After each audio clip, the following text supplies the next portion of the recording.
राधानिक रहस्य, विनियोग, सप्तशती ने इन तीनों रहस्यों के ऋषि नारायण, छंदनुष्ट तथा देवता महाकाली, महालक्ष्मी एवं महासरस्वती हैं। शास्त्रों में कथित फल की उपलब्धि के निमित्त जब काल में इनका विनियोग किया जाता है, राजा ने कहा, भगवान, आपने चंडिका के अवतारों की कथा तो मुझे सुनाई।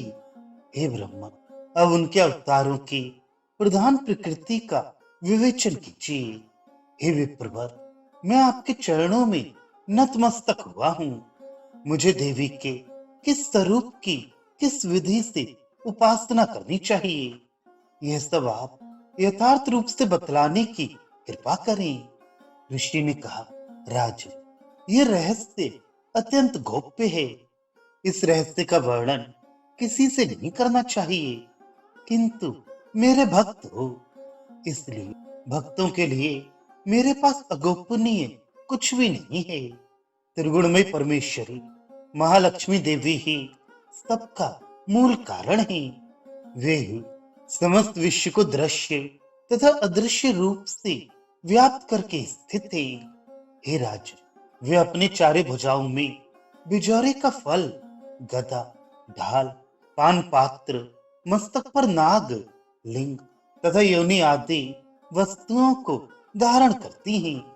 उनकी कांति तप्त स्वर्ण के समान है तथा उनके आभूषण भी तप्त स्वर्ण के ही निर्मित हैं।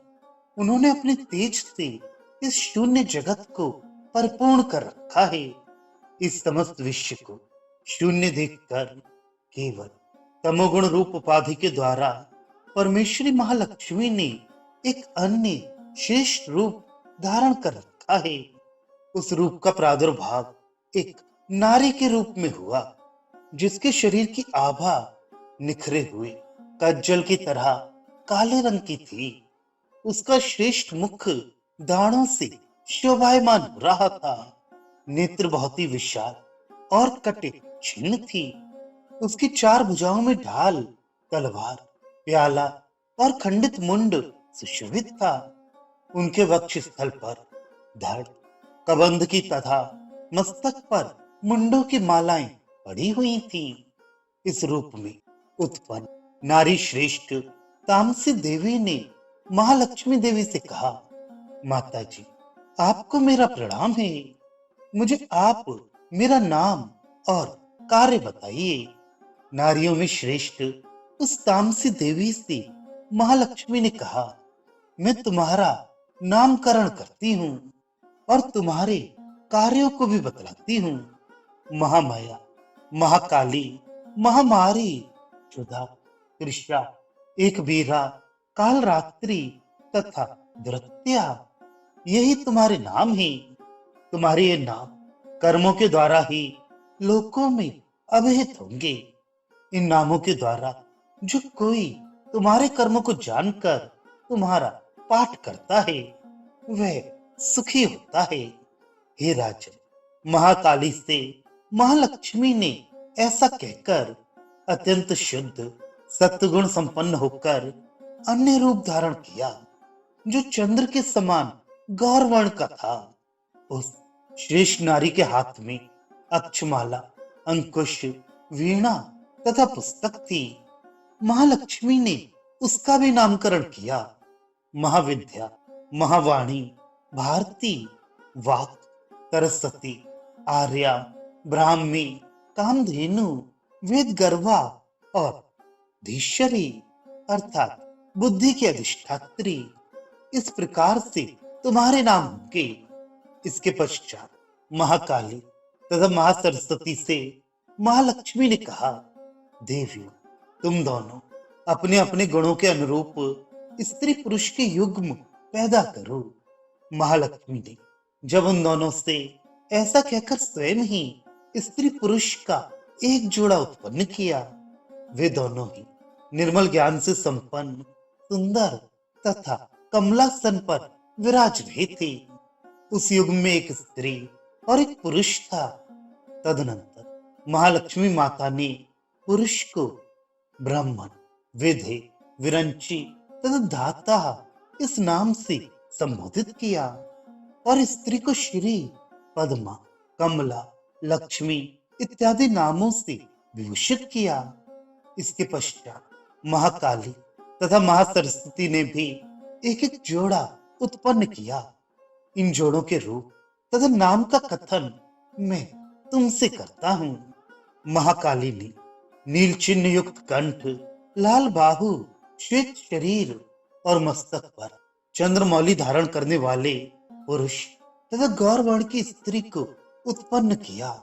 वह पुरुष रुद्र, शंकर, स्थाणु, कपर्दे और त्रिलोचन के नाम से विख्यात हुआ तथा स्त्री के त्रयी, विद्या, कामधेनु, भाषा, अक्षरा और स्वरा ये नाम प्रसिद्ध हुए।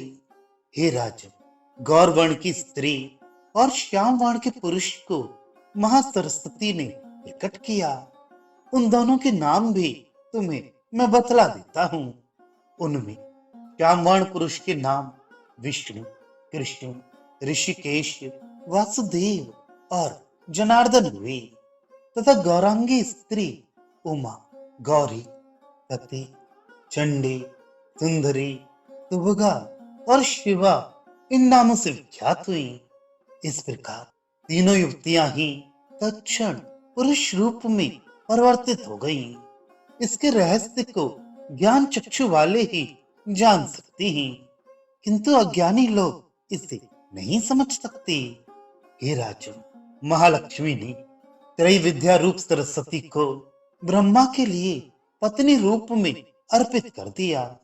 रुद्र को वरदात्री गोत्री तथा भगवान वासुदेव को लक्ष्मी को दे दिया। इस प्रकार सरस्वती के साथ युक्त होकर ब्रह्मा जी ने इस ब्रह्मांड को उत्पन्न किया।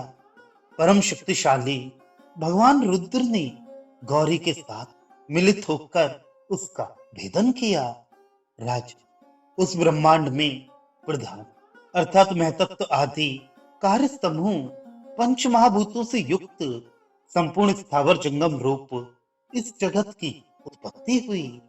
तदनंतर लक्ष्मी के साथ भगवान विष्णु ने इस जगत का भरण पोषण किया और प्रलय काल में गौरी के साथ शिव ने उस समस्त विश्व का संहार कर दिया। महाराज, महालक्ष्मी ही सर्वसत्वमयी तथा सब तत्वों की अधिष्ठात्री हैं। वे निर्गुण और सगुण रूप में नाना प्रकार के नाम धारण करती हैं। सगुणवाचक सत्य, ज्ञान, चित्त, महामाया आदि नाम भेदों से इस महालक्ष्मी का निरूपण करना उचित है। केवल महालक्ष्मी मात्र नाम से ही या अन्य प्रत्यक्ष आदि प्रमाण के द्वारा उनका वर्णन नहीं किया जा सकता।